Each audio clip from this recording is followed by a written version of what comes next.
ওগো আল্লাহ, ওগো মালিক, তুমি ছাড়া তো আমাদের আর কেউ নাই, তুমি ছাড়া তো আমার আর কেউ নাই। আল্লাহ গো, তুমি যদি মাফ না করো কে আমাকে মাফ করবে?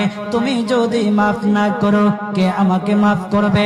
তুমি যদি আমাকে মাফ করো তাহলে তোমার কোনো দিকে কমবে না, তুমি যদি আমাকে মাফ না করো তোমার কোনো দিকে বাড়বে না। আল্লাহ গো, তুমি আমাকে মাফ করে দাও। সারাটা জীবন অন্যায় কাজ করেছি, সারাটা জীবন নাফরমানি করেছি, আমার কাছে কালেমার দাওয়াত কম আসে নাই, আমার কাছে কালেমার দাওয়াত কম আসে নাই, আমাকে লোকেরা কম বোঝায় নাই। ওগো আল্লাহ, তুমি আমাকে মাফ করে দাও। মাফ না করলে কোথায় যাব, কার কাছে যাব?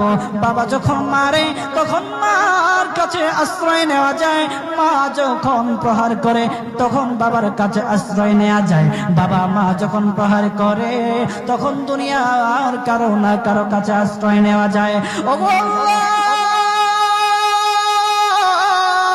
ওগো মালিক, তুমি যদি আমাকে মারো, তুমি যদি আমাকে আযাব দাও, ওগো আল্লাহ, কার কাছে যাব, কার কাছে গিয়ে মাফ চাইবো?